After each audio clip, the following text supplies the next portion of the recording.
I had some feelings about coming into this conversation. This was a very awkward conversation for me to lead into as the former global ambassador to the largest dating app in the world. This is We Need to Talk, and I am Dr. Darcy Sterling. When Robert Mack and I last dug into the world of online dating, we focused on building strong profiles, the photos, the prompts, the psychology of attraction.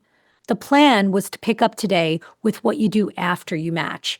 And as much as I resist a hard pivot, that is exactly what we're doing. You're listening right now because you know I give it to you straight. And as Robert and I were preparing for this episode, we both came to the same conclusion.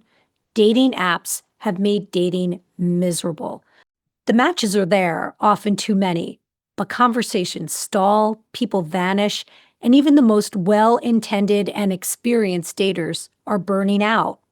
The problem isn't how people start conversations anymore. It's that they often don't engage once the match happens. They fall off, stop communicating, never meet up. So today we're going deeper. Robert and I are exploring a different question. Is the problem the dating apps themselves? If the system is designed to give us too much choice, making us all feel disposable, are we playing into a structure that is just failing? We're getting honest about what's gone wrong and whether it's still possible to find real connection or if it's time to rethink how we date entirely. Before we dive in, if you value these conversations, hit follow or subscribe. It takes a second, costs nothing, keeps us going.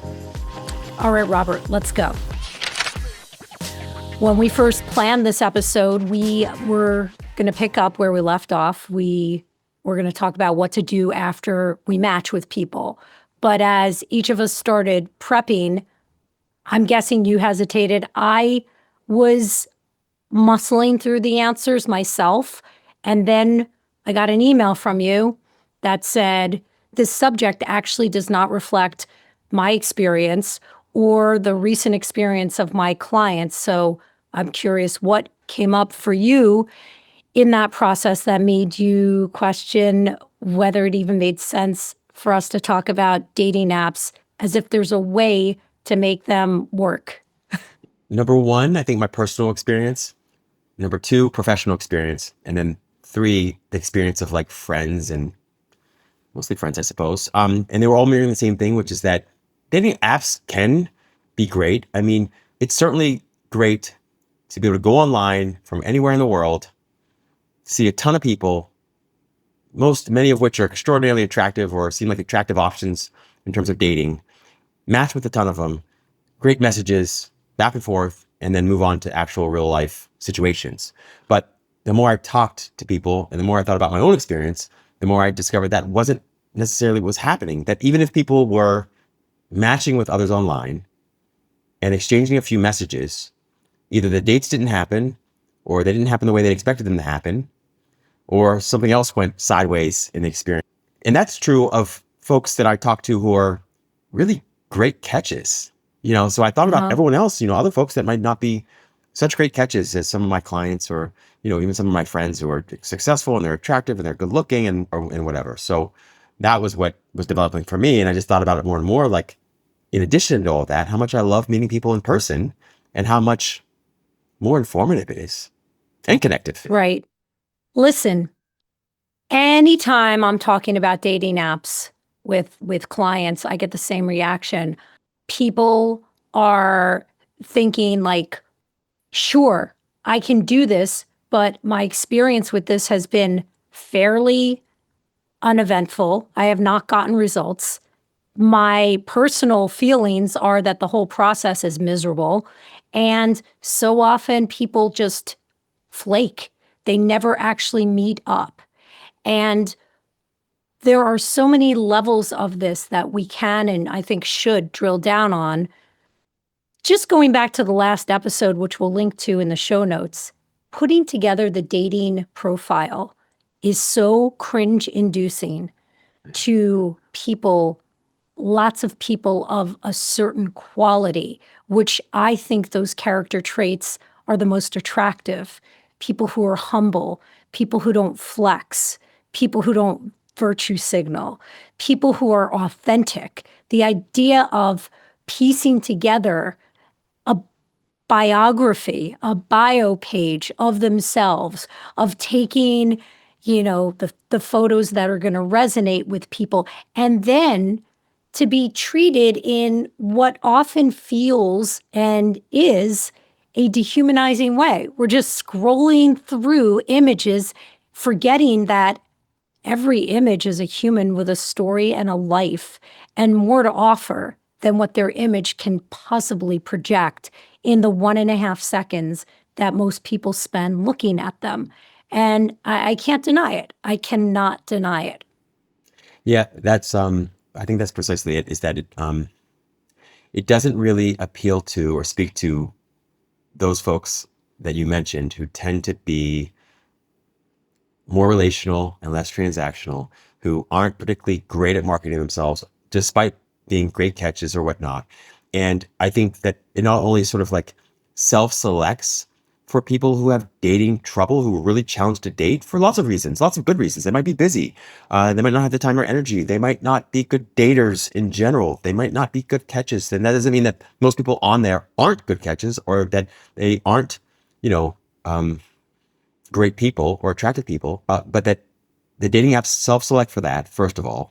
Then I feel like they often just increase that transaction acquisitive sort of experience of the other, where you're swiping on pages, forgetting that they're people, and that when you message back and forth, it's still transactional and still acquisitive. And often the things that work on dating apps would never work in real life, and vice versa, right? So, And to add to that, it's not even necessarily like that my clients who have the most difficulty with dating apps aren't good at marketing. They're great at marketing. They're great at their business. They're killing it professionally.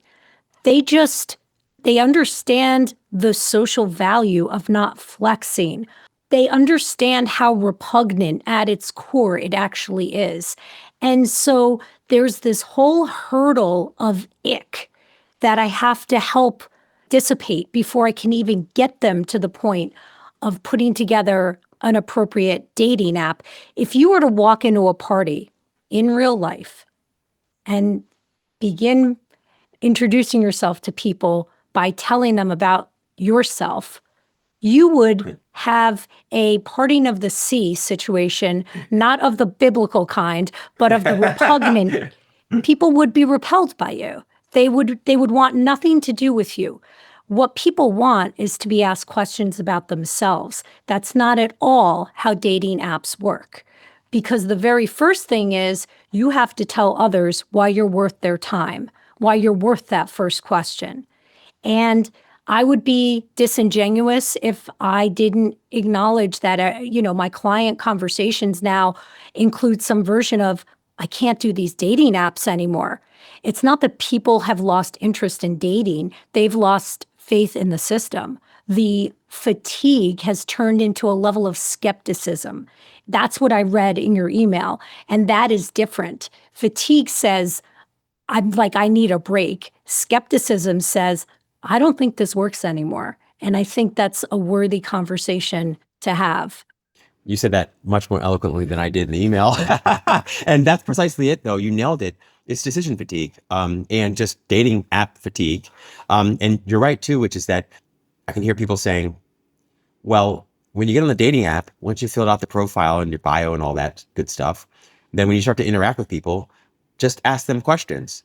But we've all gone on this path of asking people questions. And the first thing you start to discover is that people don't really want to talk too much or share too much more or additionally, on the dating app. Until they know you. That's because right. they're communicating with potentially a bot, particularly if you're a woman. And that's gonna impact 2/3 or 3/4, 2/3 of the population, which assumes that gay men make up 1/3, and they probably don't. So the majority of people who are having dating experiences online are going to be interacting with or are interacting from the perspective of a woman who doesn't want to disclose her life story to an unknown entity. You nailed it. And that paranoia, that skepticism is a filter that colors and pollutes so many of the experiences that you have online. I mean, I have a client that told me, he's a writer, loves to write, and he said that so he uses M dashes, but most folks who don't read a whole lot or write a whole lot don't really know what an M dash is, and when they see it, the first thing they think is it must be AI, it must be ChatGPT or something. And I live for fucking M dashes. Me too. Me too. I'm a writer, and I have always loved a good M dash.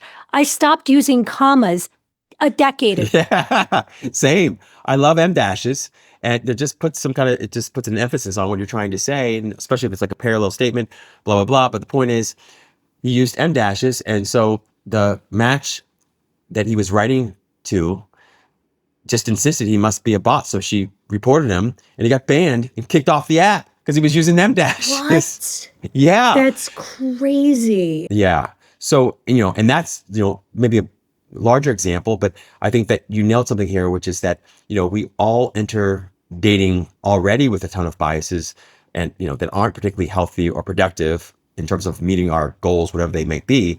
And on the app, I feel like so many of those biases sort of go through the roof and we're unaware of them. We're blind to our blind spots. And the one you mentioned just sort of around, the paranoia, the skepticism, certainly exists on the apps. I mean, it exists in real life, but exists, I feel like, more on the apps. I have to laugh that an M dash will get you thrown off of a dating app where a dick pic won't, historically. Oh, that's true. Good point. Exactly. So I think that certain people love apps and they probably and I know they get a ton out of them. My personal experience and the experience of most of my clients has been that, yes, you can go on there, you can meet a ton of people. And that speaks to the other challenge, which is the paradox of choice issue, right? Is that when you go on the app, I mean, you suddenly realize there are thousands, tens of thousands or more available single people who are highly attractive in your area or the surrounding area. Mm-hmm. That to only realize later, a ton of them don't live there. They're just window shopping, or they're just visiting for a few days, or they're in a relationship already. So bleak. Yeah. Or they just want external validation. And so you might, even if you're lucky enough to get a ton of matches, and most men, by the way, do not get a ton of matches. Most men are getting very few matches, right? Most women find most men unattractive. Right, we know that statistically. We know that scientifically. They don't find them. We don't know that. I didn't know that. Most women find most men unattractive. Yes. Okay, you got to clue in the lesbian who's not in the habit. Yes, I mean, and I work with straight men all the time. I mean, I don't mean to be creepy, but I think the people I work with are all amazing quality people, and many of them happen to be very attractive. Yeah. So, hypergamy. Most men find most women at least somewhat attractive, if not highly attractive, but most women don't find most men attractive. It's only the top, I forget what it is, but it's the top few percent of men that women find attractive. So, it's really a winner take all kind of experience in dating in general, but particularly dating apps, right? So you've got sort of like the cream of the crop, so to speak, rising to the top. I have heard people mention this, but they're not scientists. They're not people who are speaking from a place of authority. So I just dismissed it. But I have heard people say things like, the top 3% of attractive men are getting 80% of the matches online, or some version thereof of that statistic. The point is still the same. Exactly.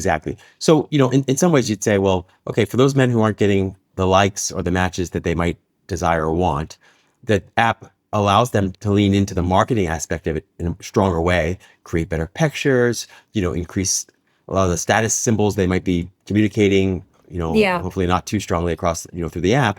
But at the end of the day, I think you can only do so much there. It's like, I guess you can lie about your height. You can lie about how much money you make or what kind of job you have. You can, do some of these things, but then that only then feeds into the pessimism and skepticism and concern that people have, because we're like, well, I'm not getting a authentic experience of the other person through the app, because when people show up, do they look like their picture? Are they as tall? Are they as good looking? Do they do what they said they're going to do? How much of this is real? So you kind of get that increasingly inauthentic, if not experience, concern of the experience that sort of bleeds, I think. And what was your larger point when you mentioned that Yeah. most women do not find most men attractive. Yeah. So dating apps don't work for most men. Most men, it's not going to work Wow. well for. Like there are a few men that are getting all the matches, right? And they're having all the dates, and they're getting all the women. Do you think that dating apps were ever really designed for love, or were they always more or less built to keep us swiping? I think in the beginning, most apps were designed by people who genuinely wanted to help other people connect and also make money at it. I do think there's like the double bottom line, right? Kind of Of experience. I think that, course. I'm going to do good and make money. I think that for the most part, I think generally I assume, whether erroneously or not, that most people are pretty well intentioned. But I think that over time, in order to remain competitive in a very competitive Mhm. environment and landscape and industry, you can't do that as much anymore. I mean, if you think about it, the apps only continue to exist to the extent that people don't suddenly get partnered up in a long-term, happy, healthy relationship and they stay on the app. In fact, even more than that they actually pay for the premium services in the app. So whether you're buying roses or paying for the premium membership, we know about folks on dating apps that are put in like dating, I forget what they call it, but like dating jail. They're behind, you can't see some of the most attractive people because they're intentionally behind a paywall that you need to pay for in order to access them, right? It so it's like the inversion of being shadow banned on social media. That's right. Boom. That's Exactly. crazy. Yeah. And you know that because you just pay for it and then you see suddenly where were all these people before? Of course, they weren't available to you because the algorithm is set up in such a way to make sure that the app continues to, exist. It doesn't exist if it's not being paid for. What I hear from people more often than not is that the free version of the apps show a lot of really attractive people that don't exist. Oh. Either they're inactive and haven't deleted their apps, which is why I'm always, hammering my clients when I'm like, so you're done online dating, you're taking a pause. Can you please deactivate your profile? When you want to activate it, it'll all repropagate again. Don't worry about that. But if you don't deactivate it, you become part of the problem. It's also good to deactivate the app if you're going to take time away because it resets the algorithm for you too, right? Mm. So that's another thing is that, the algorithm apparently kind of gets set for you personally in those first several dozens or hundreds of swiping experiences that you have. So Mhm. if you want to reset it, there are options like some of the apps you can actually say, I'm going to put my account on pause. And then when you go to put it on pause, when you say you're going to delete it, it gives you the option of saying, would you like to reset your dating choices or whatever, and you have the option of doing Mhm. it. But to your point, I think it's often better just to turn it off and back on when you need it or want it again. Because everybody who is on that dating app and seeing this high quality person and is messaging a person that is never going to respond or is, liking someone's photo is never going to match with that person is not online. It does seem to me a little similar to social media in so much as the apps have this perverse incentive to keep us almost satisfied, but not quite fully satisfied, just enough to stay on the treadmill. That's right. It's like a golden handcuffs experience. So what are the worst experiences you're hearing? I mean, as long as we're having a hard pivot about dating apps, what are the worst experiences you're hearing from clients or that you've experienced yourself with the dating apps? Mm. So people getting banned for reasons that aren't good, right? Like the M dash experience we talked about earlier, or other folks not getting banned despite, not being either appropriate on the apps or they're sending pics or whatever it is that they probably shouldn't be doing. Also, I think consistently, so what I hear from men is they show up to dates and the women don't look like their pictures at all. And Mhm. then they're pretty convinced that the person who's telling them that is their date isn't their date because they're like, this doesn't look like, I'm not sure it's you at all. But, there could be lots of reasons for that. But filters, right? You want to be careful. I mean, just in general, you want to be careful with filters. You still want to look like yourself. Nothing wrong with tweaking. I'm all about filters if you find them useful, but not so much that you look like a cartoon character version of yourself Right. kind of thing. But also, say that for women, just safety in general, right? I think a lot of women don't feel safe for good reason. Some people out there don't have the best intentions. But I haven't heard of anything that was like too insanely scary for the most part. Mostly just Mhm. folks that connect on a date, doesn't go well, they each go their separate ways, or folks that get banned. Beyond that, I haven't heard of too much. I mean, I've heard of things in the news, but nothing personally or professionally. But I'm not even talking about like aggressive experiences or dangerous experiences. Like, what is the murk? What is the stopgap? What are you experiencing? What are your clients experiencing that is just leaving them feeling like the whole system is fucked? Oh.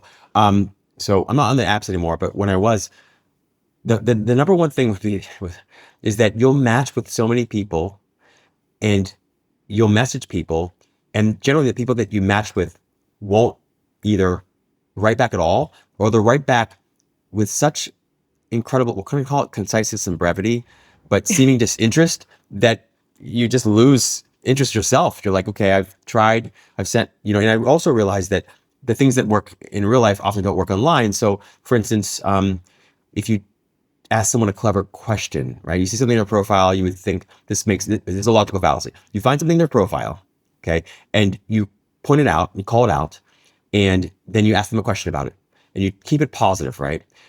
Sometimes that works with very select people who happen to be on the same wavelength, but for lots of people, that's too much. That's too much. They don't want all that, right? And it feels like you're over efforting and you're also over communicating interest, which is an additional problem in both real life and online. But I think for lots of men, they over communicate interest, and I can have a tendency to do that, or because my natural tendency is to compliment and to say something positive and uplifting because I like the way it feels, not just because I'm not trying to get something from the other person necessarily. And but what I find is those kinds of things don't work particularly well on the app, because what happens often is lots of people on the app, specifically, if not exclusively, for the external validation. It doesn't mean they won't go on a date. It's just that the external validation often is enough for them to then swipe on the next person.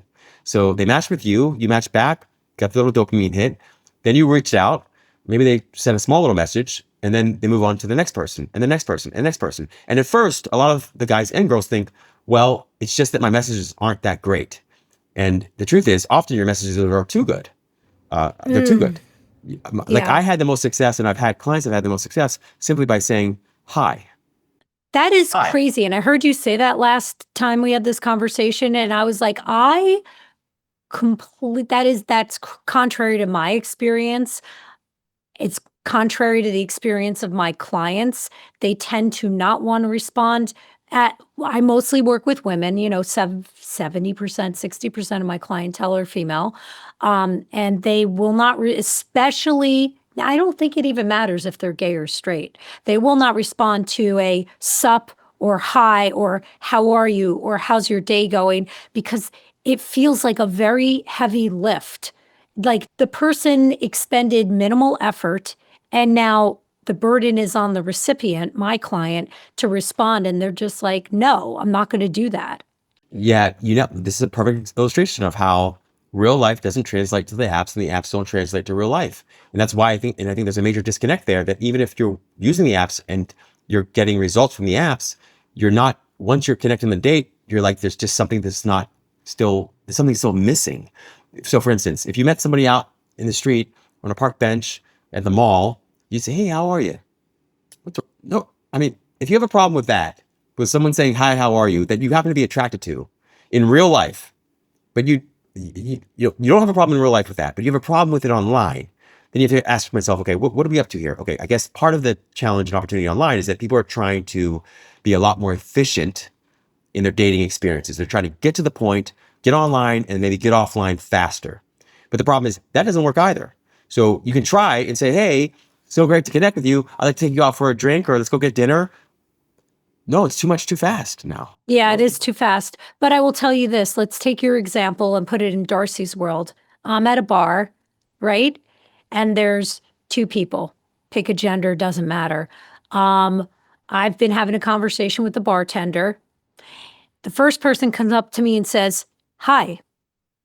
The second person comes up to me and chimes in something funny about what they overheard me saying to the bartender. I'm looking in that direction, not in the high direction, because I enjoy intelligence and wit and banter more than anything.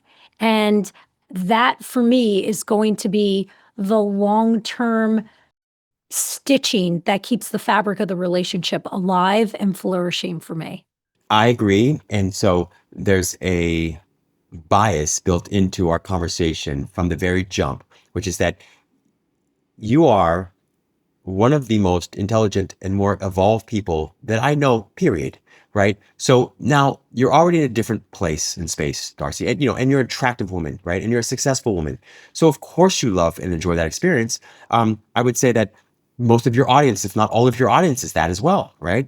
That is not going to be most people's experience going to most bars, and having a conversation with other people. I mean, you could try to be clever, you could try to be funny, and it's useful and helpful. But for lots of guys, that's going to immediately over communicate interest.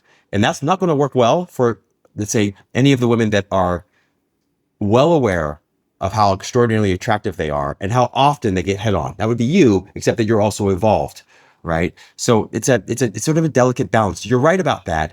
There's another piece to this too, which is that the things that people enjoy and appreciate in dating and that work well in dating don't necessarily work well in relationships. So, if you've been in a relationship for a while, then like I know, I love intelligent, stimulating conversations. I tend to like them in general, but having intelligent, stimulating conversations from the jump or deep conversation from the jump, while I love them, I've discovered isn't always the best avenue to take either online or in person because it's a lot. It's a lot for people. It's too much too fast. It's a lot of effort, and you really need to be in a state of infatuation before you go deep. Right. The first piece is just attraction. Exactly. Before you try to go, and it's attraction, and you have to seduce. You have to seduce. So as you were in my hypothetical scenario, we're back in the time machine, 1995, at the bar. It was a great year. The person who the person who chimed in with something witty, maybe a wise ass remark, having overheard a conversation I was having with the bartender, is not. There's a way to do it. I can't. So I'm not an actress, and I almost can't prepare a speech for you. But there's a way to do it where you've opened a door, and the person either walks through it or they don't. Yeah. It's like I don't know. There's a wise ass remark about how small the poor was. Gee, if his tips are correlated to the generosity of that poor, he's going to go home quite poor tonight. You know what I'm saying? Like there's a way to do it where you're not like, oh my God, you're the hottest thing on earth. Agreed. How about if we see if like tonight we can conceive our children? There's got to be a different way to do this. I agree. I totally agree. It just doesn't go as well online as most people imagine it would. And I agree. I agree with that. Listen, we're here because I think we might have hit a tipping point in dating apps. Do you think this is all due to choice overload? Or do you think it's something deeper? I know that, like, if I were to just imagine being in a small town where there's no digital access, let's just say I'm 35 years old. So the dating pool has whittled down by then, no matter what my sex is. I'm in a small town in the middle of America. What are there? 50 people in an appropriate age range? Let's just say it's not about propriety. I only want to date 5 years up or down because I want to have the same zeitgeist references throughout life. I don't always want to be translating through generation gaps. There's that small number of available, interested people. And then the people that I'm going to be interested in, that has whittled down even further, say by half. I'm not being as dismissive to 25 people. What did I land on, 50? Mm-hmm. So if we've cut it by half, for my simplistic mathematical brain, then I'm not dismissing those 25 people so quickly. Agreed. I'm going to be more intentional because I understand that there's a real finite pool of people. The dating apps give us this illusion of endless. Have you ever hit the bottom of a swipe? Have you ever swiped to the end? There is no end of the swiping. Yeah, it's like the internet. You never get to the end. I totally agree. And you make a great point there too, which is that I think the dating app experience, it's not geographically agnostic, right? That where you are in the world, in the country, matters a great deal. If you're in a small town, in a small city, it might be the very thing you most need in order to connect with other people who you will never see out ever. Great. Mm-hmm. Okay. If you're in a large city, then a lot of these problems, are exponentially worse. The illusion of Yeah. control or illusion of choice piece, there is some control part to it as well, but the paradox of choice piece is going to be exponentially greater problem in a larger city than it is a tiny Mm-hmm. town, right? And that's part of the problem. That's why people in large cities often say, no matter where you go, New York, Miami, LA, Chicago, oh, this is the worst city to date ever. For sure, part of it is, maybe they have trouble meeting people in person, or maybe they feel like everybody they meet in person has all these other options. But when you're online, it's like 100 times, 1,000 times, 10,000x, whatever that problem was in real life. So yes, you're right. And what happens, with paradox of choice, the science of it is that you've got some people who are satisficers. Right? A satisficer is someone who doesn't need to look at the entire Cheesecake Factory menu. They don't need to see everybody on the app in order to know what they want. They find somebody who Mm-hmm. meets their basic criteria. They click on them. They match with them. They're ready to go on a date. Awesome. But then there are those of us who are maximizers who need to look at the entire menu before they really decide to go on a date with anyone. And so they might match with lots of people, but they're not going on a date until they find the best one. How are you going to possibly quantify the best one out of tens of thousands of people? You're never going to hit the bottom of the list. No. Here we can also factor in dietary restrictions. So since I was diagnosed with celiac, it's astounding how quickly I can land on a decision on a menu. It's in a way, I think I mentioned to you, and I certainly have belabored this point to my listeners, I was in a bad mood for about a year and a half. I'm in the next 6 months of the year and a half, and I actually find it quite freeing because I'm no longer agonizing over what to order. There's like 5 fucking things I can eat on the menu. Yeah. And it's just easier. So with dating apps making so many more people seemingly an option for you, does it create it's also like, I have a client who is a rock star realtor in New York City. And she will tell her clients there's like 10 properties on the market that hit every box that you want. I'm about to take you to the best of the 10. If you don't make a decision by end of today, and ideally in the moment, they're going to be gone. And she's not being a salesperson. She's being honest. She knows the market very well. If they don't make a decision like that, it's out. And I do think that it's like walking into a sample sale. It's just overwhelming. I would rather be in a boutique. Before I started this whole career, I worked as a consultant, and I was engaged in an internal project for a while on knowledge management, which is basically like an online librarian. Okay, and I remember at that time learning that. That sounds right. That Right? definitely Is that sounds right? an online That's what it felt like. librarian. Yeah. You are you're so handsome. It's easy for people to minimize how intelligent you will be once you open your mouth. But yes, being an online librarian sounds exactly right. Carry on. I will Venmo you till I'm broke, which won't take very long. But yes, so to your point, I discovered pretty quickly that there was no lack of information.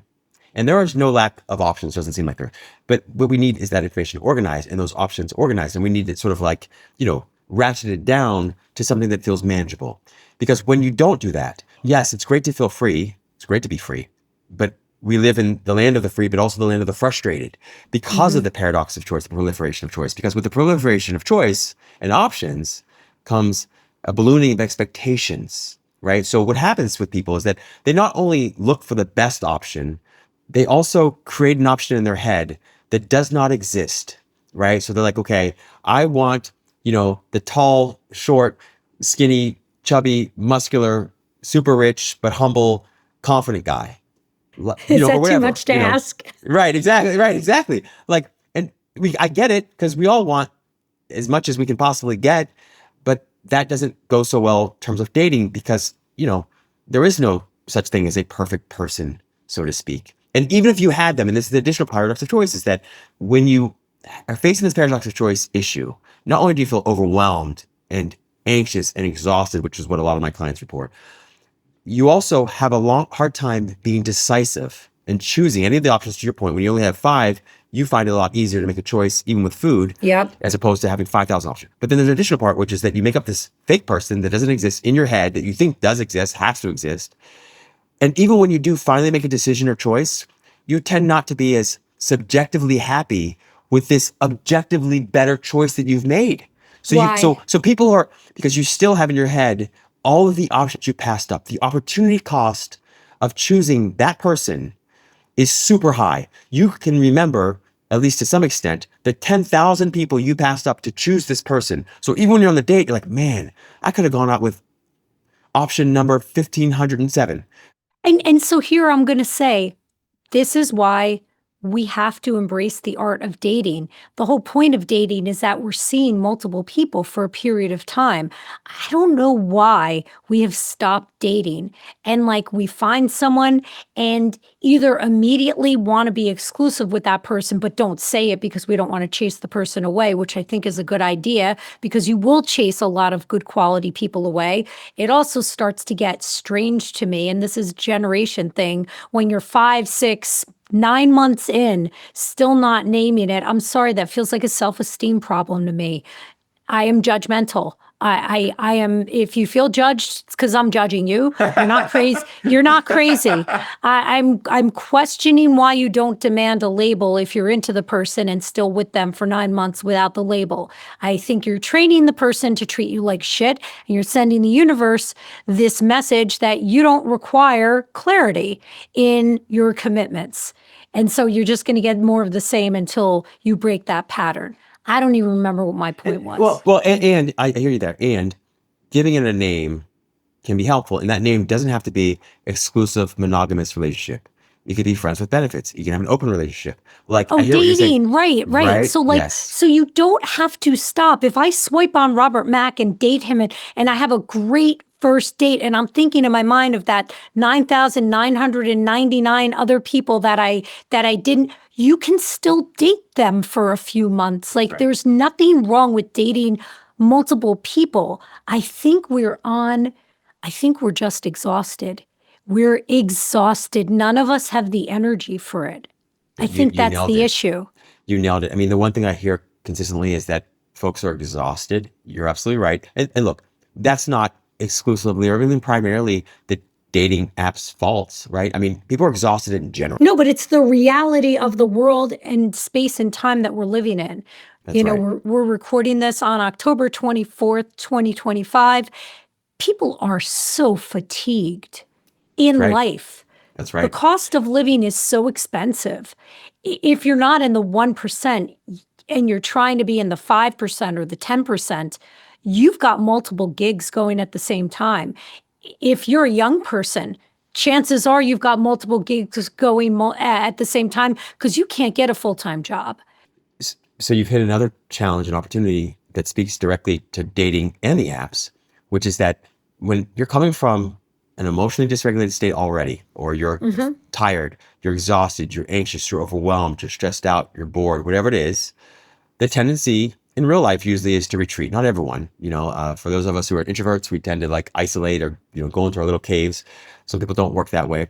But on the dating, what happens with the dating apps is that often people go to the dating apps when they're not in the best mood. They're not feeling too great about life. They're tired, they're exhausted, they're looking for some distraction. And all of a sudden they're taking that filter and that like polluted energy into the interaction. So they're reading every communication a few levels down, right? So even if the person says something kind of jokey, it's not an insult, but you take it as an insult. Or they wrote you just something very brief, and maybe it was something that was meant to be a little clever. Maybe there's a double entendre in there, but because of your mood, you're not seeing any of that. You're just seeing somebody who wrote you 5 words.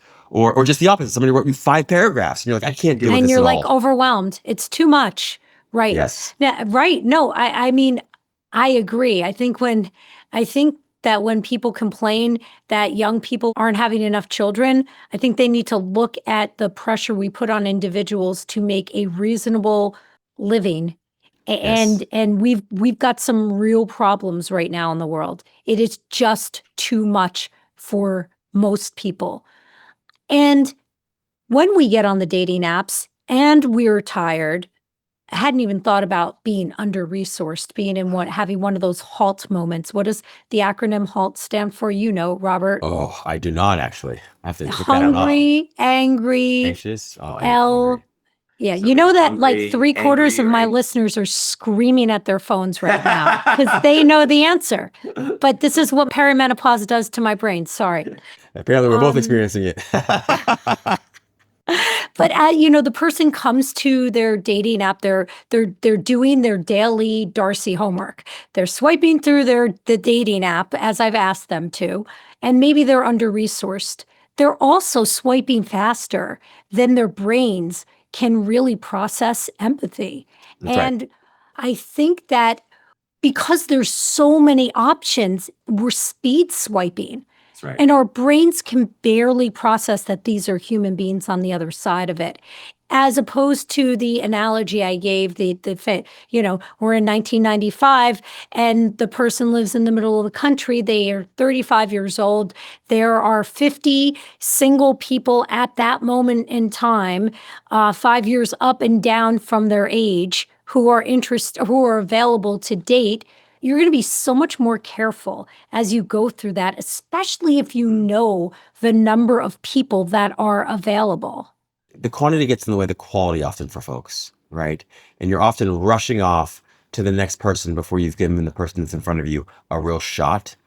Yeah. And that is problematic because that's a mindset challenge, right? The mindset challenge, right? Which is that, and you're just sure that when you land on the right person, you're going to stop, slow down, and truly connect with that person. But the truth is, you will not. You will take that the future will be better, the next person will be better than this person mindset with you into the future, into the next person. So you continue to project this like love thing or this like happiness thing into the future.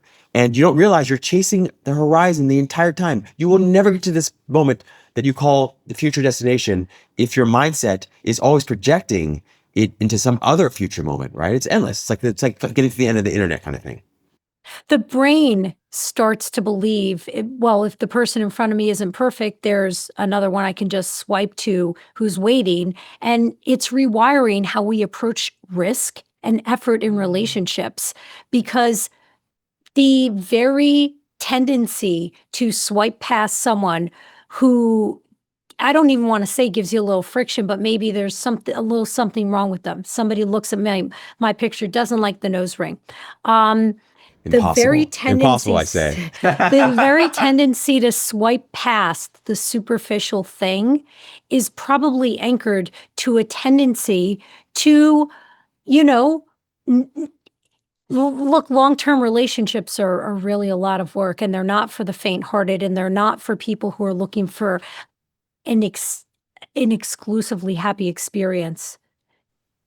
Yeah. It's that simple. They're a grind. They're a grind. And if the way you approach dating, because you have so many people to choose from, or this illusion of so many people to choose from, is to just speed swipe, then when you have a problem in the relationship, it's easy to imagine that the person is also going to want to bail. So the very thing that is making online dating so unsatisfying to people is also an indication of the lack of chops for a real relationship. You just nailed it. That's exactly right. I mean, that's the same conclusion that I've kind of come to myself, which is that the root of a lot of this is an inability to be present and to truly connect in the moment with anyone, period.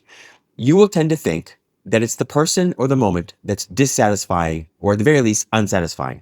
And you will be consistently wrong about that. You won't know it. So you will therefore chase the next moment or chase the next person and continue to think that people in general are unsatisfying, dissatisfying, or life itself is, or the moment always is. But that's not it. That chasing is precisely what's preventing you from being deeply present and truly connecting with another human being. And the more you practice being distracted or absent-minded or chasing something in the future or chasing something, the more trouble you'll have not only connecting with other people, but being happy in general, right? So a lot of the problem here is presence itself.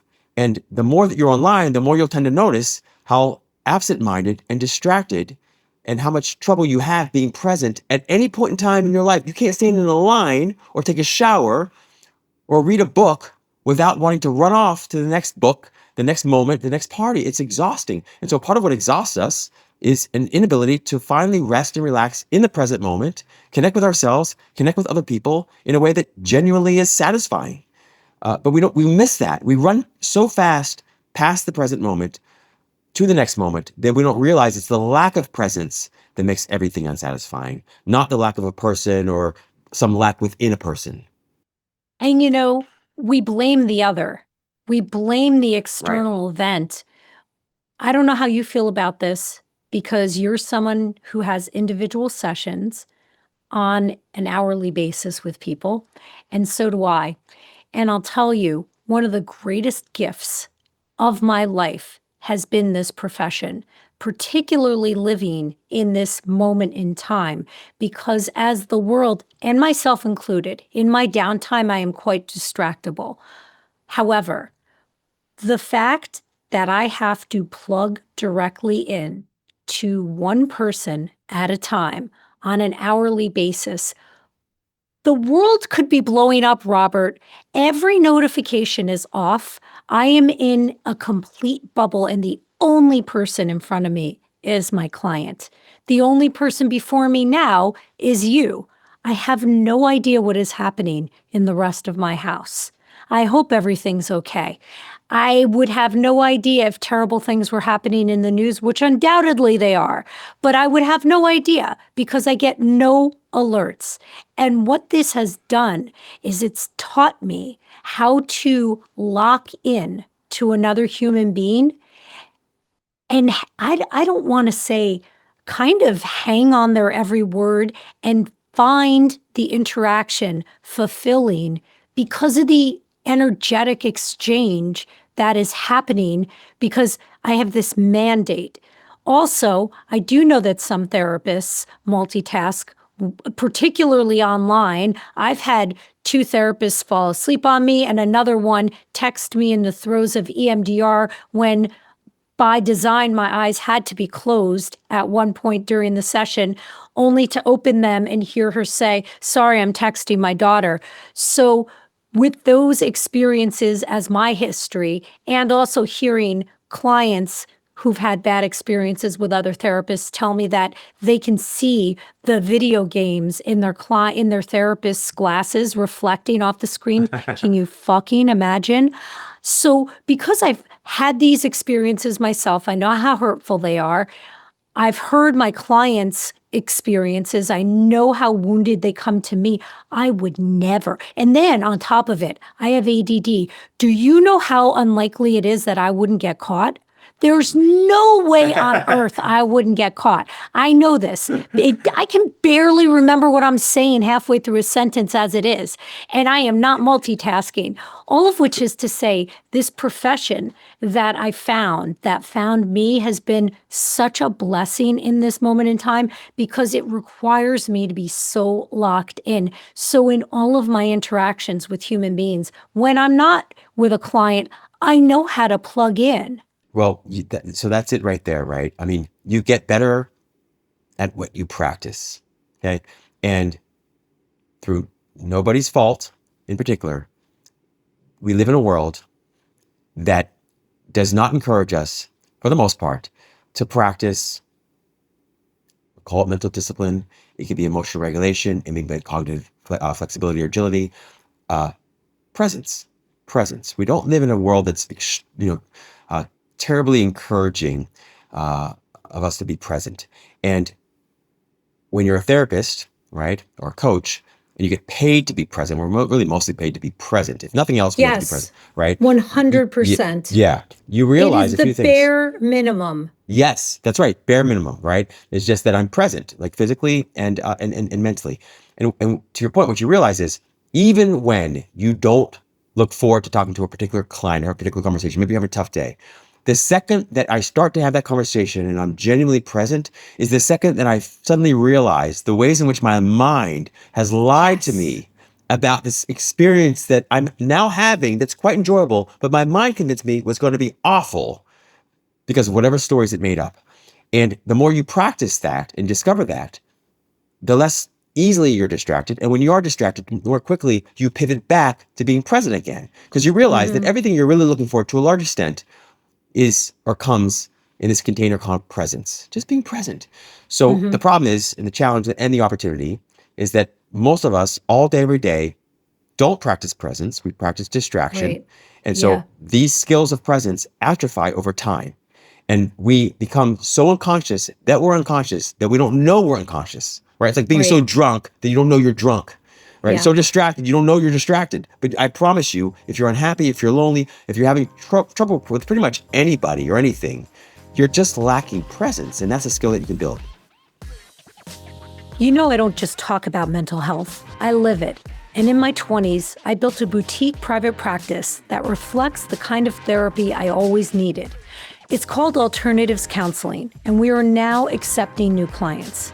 If you've ever listened to this podcast and thought, I wish I had someone to walk me through this in real life, that is exactly what we do. We work with individuals and couples, especially high achievers, who are killing it in their careers and want that same success in their personal lives. We help you build deeper, healthier connections without losing yourself in the process. This is evidence-based therapy delivered by licensed therapists who are the best of the best. Change is hard. Doing it alone is harder. Come do the work with us at alternativescounseling.com. I want to move towards some action steps for people to take. But before I do that, I wrote down a note to myself. I want to say that I think it's a different story, the dating apps for people in the LGBTQ plus community. I think the dating apps have opened a world of options for people who otherwise may not be able to easily identify each other. There are not gay safe places in every community in the world. And so what the apps have done for my community is really extraordinary.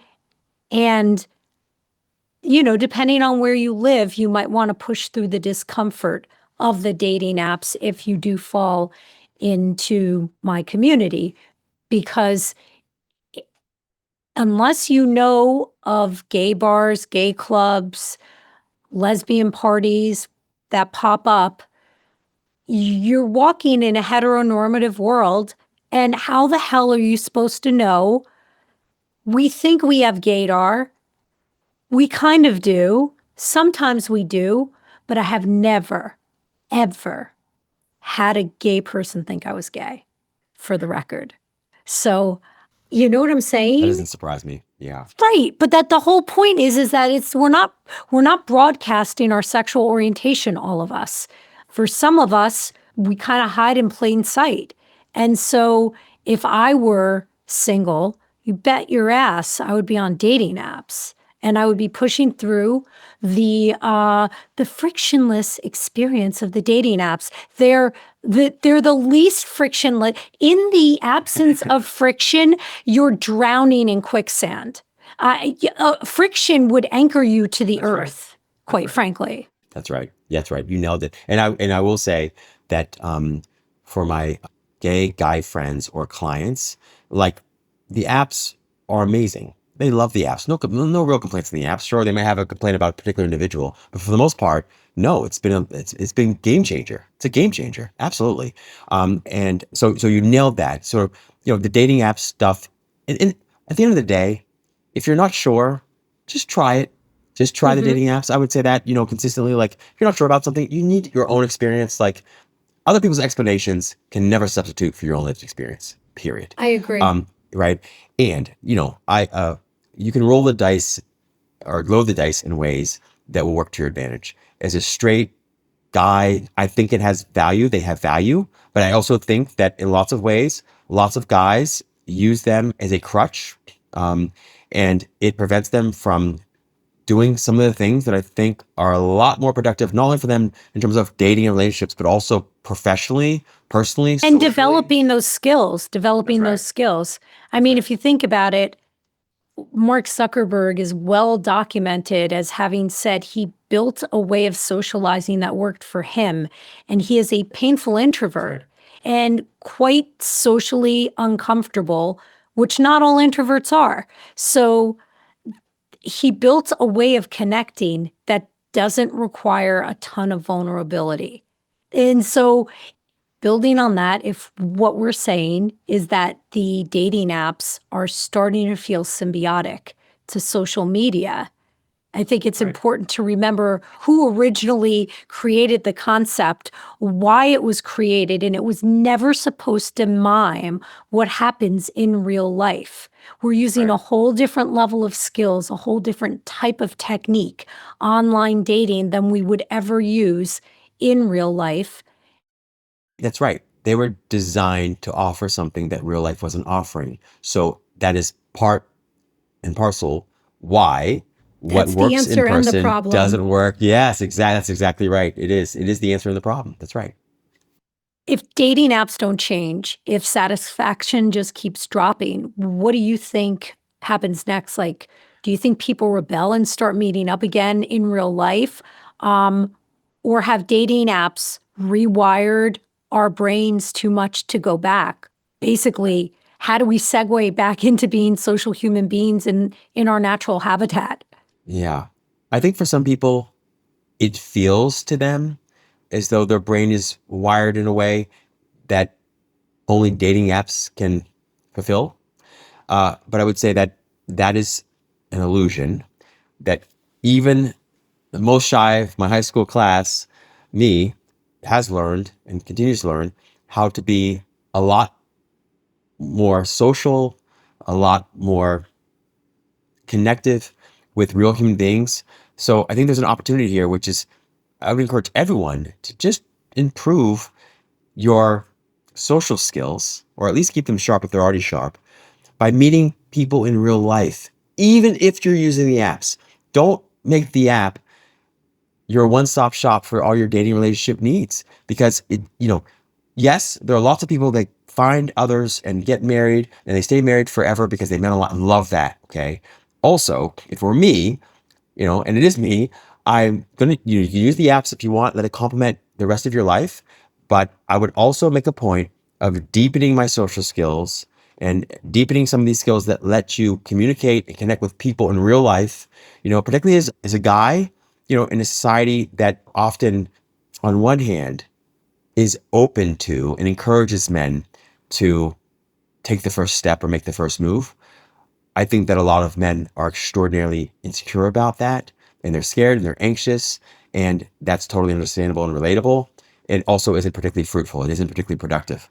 It's also brand new to this place and time that we're in, because when I first came out, 2004, a long time ago, right? That's 21 years. Is that 21 fucking That's years crazy. ago? I don't know how. Good Yeah, Lord. it's disturbing, I actually. mean, it really is disturbing. When I came out, I had to learn how to hit on women, and I turned because I was gay, and I had, two women waiting for somebody to make the first move. Like, it's a very slow moving train, folks. One of you has to find their ovaries, grab them, and step up to the plate and say, "Hey, what's up?" Or more than that, ideally. I remember turning to my guy friends and being like, "How the fuck do you do it?" And recalling how brutal I used to be when I was single and straight. Whoa, the way I would just turn people down in a heartless way. I mean, I was rough. I was a teenager in clubs. Listen, I haven't really been single much since I'm 15. It's been one serial monogamy relationship into the next until it was, polyamorous for a hot minute, and then boom, got married to Steph. So I asked the men in my life, how do you do it? And I don't mean like, how do you find the courage? I mean, tell me how to fucking hit on a woman, like straight up like that. And they did. They were so Of course they did. Can you imagine how flattering that must have been? Some of them were ex-boyfriends. Oh, wow.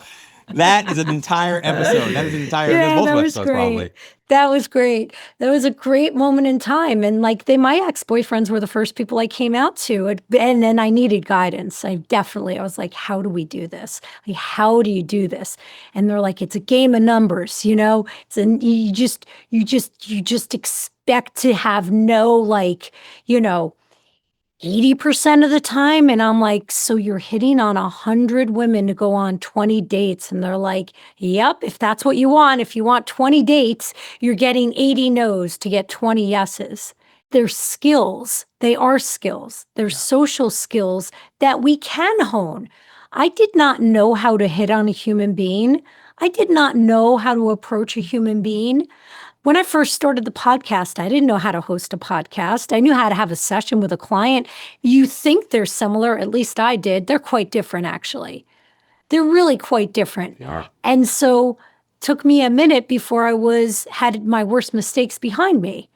And you know what I'm saying? These are all skills that we can build.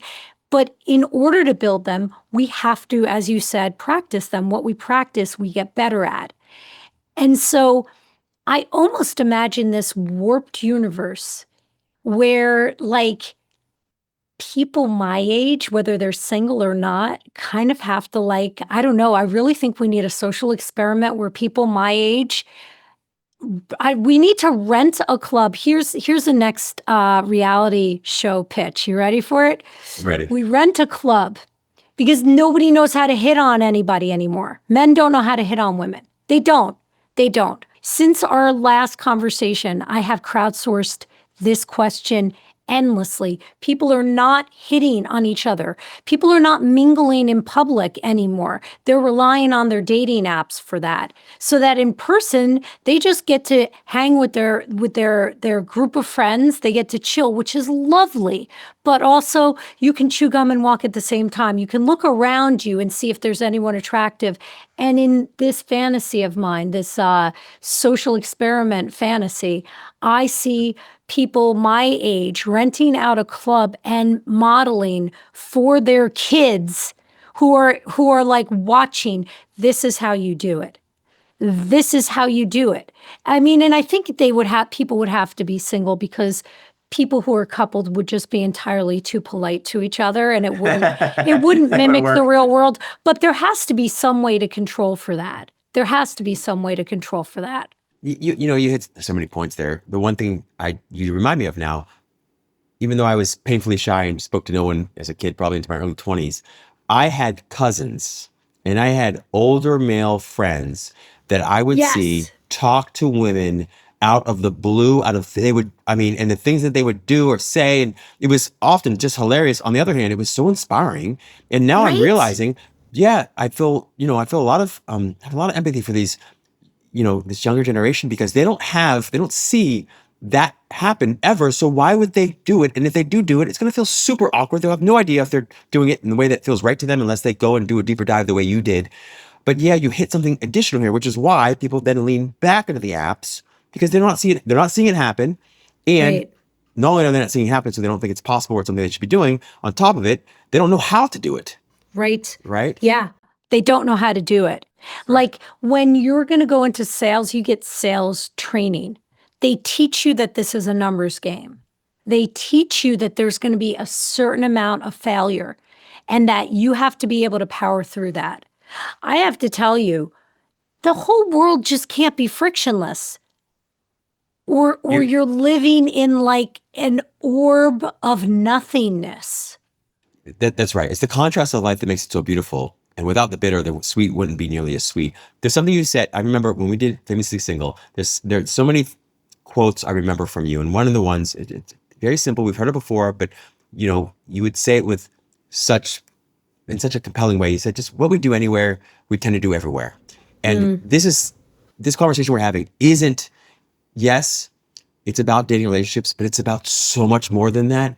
Much more than that. So just a quick story. So I was going to a gym. This was probably 10 years ago. I was going to a gym and, there weren't that many attractive people at the gym. Okay. But I was at the gym and I remember there was a guy in this gym and he was never very nice to me despite saying hi. It didn't matter too much to me. But one day he comes up to me and says, "Hey, Rob, I know that you're in psychology, but I own a business and I want you to come into the business and I want to have a conversation with you." I'm thinking, what's this about? So I said, sure, fine. I don't know what this is about. Thank God I put on a suit. I went in, sits me down, and it's the CEO, the CIO, and the CFO sitting there with him. And they're like on the other side of a table to sit down. And they said, here's why I brought Rob in, guys. I go to a gym and there's one woman at this gym, extraordinarily attractive woman, super hot. We all want to talk to her. Rob runs from her. He runs from her. Like she's always looking for him. She's always trying to track him down. She always wants to talk to him, but all he wants to do is work out. And he said, because of that experience, I knew if he could get her attention in that strong way, he would be able to do wonders for us in terms of sales. And I was like, but I'm not a salesperson. He's like, it doesn't matter. Whatever it is that you did there, we want to talk to you about doing here at this business. And I remember being blown away by it. This is a Ernst & Young award winner, like Entrepreneur of the Year award winner, phenomenal, phenomenally successful, knows a lot about business, successful in business. But there was something he spoke to in that moment that finally clicked for me, which was like, that's right. Like all of this work that any of us are doing in terms of improving our dating lives and relationship lives isn't something that exclusively, only, or even mainly benefits our dating relationship lives. It's something that benefits our entire life, like all of our life. Yep. Like your professional life, your social life, the relationships that you have with your family, the way you manage your finances. So it's an important thing to recognize that this isn't just about dating relationships. This is about being a human being. This is relationship skills. Yes. So what works in as, oh my God, I literally was going to just do it. I was I was about to give you the medicine as if you hadn't just mirrored it to me 10 seconds ago. Yeah, what works in one environment works in all of our environments. And Right. people who have well-honed social skills, who have presence, who can lock in and make the person in front of them feel like the only person in the world, if they do that in every area of their life is going to be extraordinary. That's right. It really will be. That's right. Exactly. So whether you go online or you meet people in person, the invitation is still the same for me. Yeah. The invitation is to deepen your presence, to build your relationship skills, to build your communication skills, and to be able to calibrate those things regardless of where you are. Because the things that work online will require one set of, or one approach, and in person will require a different approach. And even within that, different people in person and different people online will ask different things of you. Because that's the other part that I think people struggle with is like, well, isn't there like, a one size fits all approach to all? It's like, no, there's really not. Give me a drop-down menu of like, if they say this, what do I, if then statements or propositions, and we can't give them all of them. Remember when I was in people's ears when they were on dates? That is my fantasy in life. I would just love to do that in life, generally speaking. That didn't actually, I'd make the air, I don't think, but that was an amazing moment for a control freak like me to be able to give real-time dating guidance and relationship guidance. The last thing I'll say is that I do think that we can't forget that some of our greatest social networks are the ones we have with humans in our life. And that historically, we would tell our friends when we were single, and all of them would tell their friends. And there would be this ripple effect of, oh my God, Rob is single. Oh my God, who should we hook Rob up with? Who should we introduce Rob to? And we have to remember that real social networks are the ones with people that you can touch. Oh, Darcy, that gave me shivers. That gave me shivers because you've hit something that is hard, I think, for most people to quantify. But that is one of the significant differences between exclusively being online versus also being out in the world, mixing up with real people. When you meet people online, it's often a one-off. It didn't work out, so you don't even continue staying connected. And all of a sudden, anybody that they're connected to, not only will you not get to connect to, but in some cases, you probably, if you ran into them, wouldn't talk to them about the date. You might even try to stay disconnected from all of them. Whereas when you meet people in person, if it doesn't go well, generally speaking, they say, well, you know what? I've got friends, you've got friends, we should all just hang out sometime, or you should meet my friend. That piece of it is underestimated. I've heard it rarely, if ever, spoken about, Darcy, especially not in the way that you just did. So that's a great point. I also tell people regardless of where you're meeting people, if you're meeting someone online and you've met up and it doesn't work out, that person could be your next client. Well, not if you're in my profession, FYI, but like in any other profession, I could be a gynecologist and I could literally date my patient, literally, but a shrink can't do it. Doesn't matter. I'm married anyway, and I would never do that because it's fucked. The point is, it's never a fail. It's never, and I'm not trying to blow glitter up everybody's skirt. It's just never, because I'm not, you know me, I am not obscenely optimistic, I don't think. I think I've got a foot grounded in each end of the spectrum, and hopefully I can often bring those feet into the bell curve and be moderate in my thinking and how I move through the world. But for me to say you don't have a failed date, you have a potential new friend, new client, new employee, new employer, wing person to go out with and find the right person for you. I don't understand why that doesn't land with people, and it doesn't. I'm here to say that although that sounds like sage advice, no, it doesn't resonate with anyone. People nod and they still feel gutted when it doesn't work out. They feel gutted.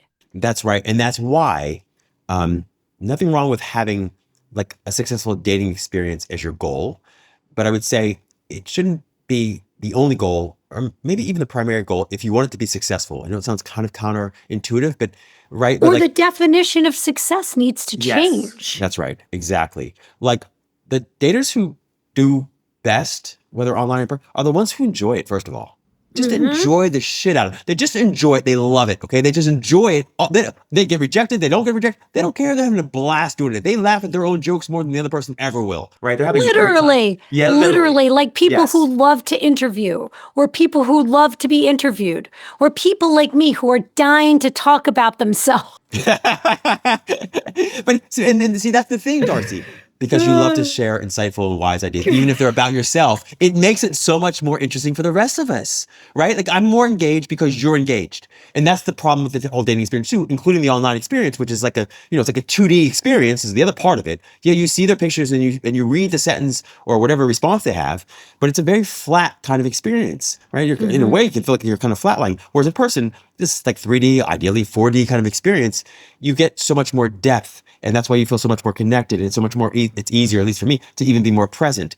So when you're enjoying it, truly enjoying it, the other person is going to be much more likely to enjoy it as well. Also, when you think about it in terms of personal, professional development and not just dating relationships, it also not only increases how good you get at it, it improves how good you get at it and how fast you get good at it, but it also increases or enhances the experience of the other person in the experience, because now you're not taking everything so personally. And if you are, it's only to make a change or to calibrate differently so that you can show up differently next time or better next time. So that's part of, I think, the key here, at least for me, is remembering that, yes, of course, you want to have lots of great, amazing, hot dates with other people. Yes. But you also just want to have a blast and have a great time. And it's also great to, deepen your personal, professional development in ways that will benefit the rest of your life. Cheers to that, brother. That is exactly right. I think we might be hitting a cultural tipping point. I don't know if people were really talking about this in this way. I had some feelings about coming into this conversation. This was a very awkward conversation for me to lean into as the former global ambassador to the largest dating app in the world. If maybe it's just in America, but my point being that wasn't intended to be a virtue signal. That was intended to say that I felt when I align myself with a brand, a product, a service, an institution, I have to feel strong about that. I am incapable of lying. I am incapable of acting. I am not an actress. If I was, I would be rolling in it, man. I would have so much money because I could have taken on so many projects that I hated. So I felt very passionate about being the global ambassador to that app. And I'm quite loyal. And I had misgivings about reassessing how I felt. And I think where I land in the final analysis is that can't be the only way you do it. And for a long time, that's what I've been telling people. That's the way to do it. People don't even meet in person. I would say.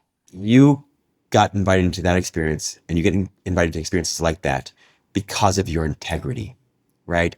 Because your first commitment is to do no harm. It's your first commitment, right? As a helping professional, as a therapist, as a clinician, that's your first commitment. And you consistently deliver on that, period, above all else, right? And that'd be the reason that Thank you. right? You're welcome. That anybody, I think, with a conscience would want to work with you, the reason I love working with you. And this conversation is an invitation to all of us, including myself, to operate from a place of integrity, both with respect to online dating and in-person dating. And what that means is, to a large extent, one, recognizing how much of a role I play or any of us plays in our online or offline dating experience. There are lots of things that we can control and do to improve our online dating experience and our offline dating experience. And one of those things we can do to improve it is to set our expectations or reset our expectations in a way that is aligned with reality. That's one, right? The other is to not project your lack of dating results to just the dating apps or just the other people on the dating apps or just the other people in the real world, but to take some kind of responsibility and also take your power back and say, there are things that I can do both online and offline that will improve my experience in both spaces, right? So whatever it is that you choose, the invitation is the same. Like, what do I feel most aligned with? What's integrity for me? And how can I improve my experience online and offline? And that's also, by the way, an invitation to dating apps to say, hey, let's remember why we got into this business in the first place. Like, okay, yeah, we want to, make $1. It's great. But also there are real human beings in the world that are genuinely wanting to connect with other people in ways that are well-intentioned. Are we continuing to live up to that call, to that invitation? And I'm assuming, so anyway, I think that this conversation for me is extraordinarily enriching, and it's an important conversation because it's an honest one, but it's also, I think, the helpful one. Yeah, I knew that this would either be like the best episode I've ever done, or the one that gets me sued. So, and it might be both. It might be both. I don't know, but I've learned a lot. I appreciate that you pushed me to question myself, to contemplate changing my mind. I swung hard in the opposite direction at the top of this call. And where I'm landing now is in more of a dialectical yes and place. Yes, dating apps are a part of life, and they're not an excuse not to build relationship and social skills and practice vulnerability in real life, because human beings are always going to connect more authentically and in a more sticky way in real life, sticky being good. Meaning like we are just nicer to each other in person than we are online. We are just more generous to each other in person than we are online. And you don't need the perfect opener in person the way you feel like you do online. And we have to augment the one with the other. Beautifully said. They complement each other, right? The whole point is to complement each other. They can. And yes, they can. When all you have is a hammer, everything looks like a nail kind of thing. When all you have is a dating app, everything looks like, a dating app essentially. So to your point, I love the idea that everyone finds what works best for them. And also remember, the point of getting online is to get offline. Get offline. That's the whole point. And if you find yourself not getting offline, despite being online, you really want to have that conversation with yourself. Yeah. Or reach out to one of us. We'll have it with you. We Need to Talk with Dr. Darcy Sterling is a Sterling Standard production. Editing and sound engineering is by Bart Migal. Our theme music is by Trending Music. Special thanks to Amanda Christiani and Robin Gentian. The team at We Need to Talk and I want to keep making these episodes for you. To do that, I need you to please make sure that you follow the show wherever you're listening. And if you really want to show some love, share this episode with a friend or two. That's it. 2 seconds that helps keep us alive. We'll be back on Tuesday with the relationship, dating, and mental health hacks you've come to expect. References are always linked in the show notes. I'll see you soon.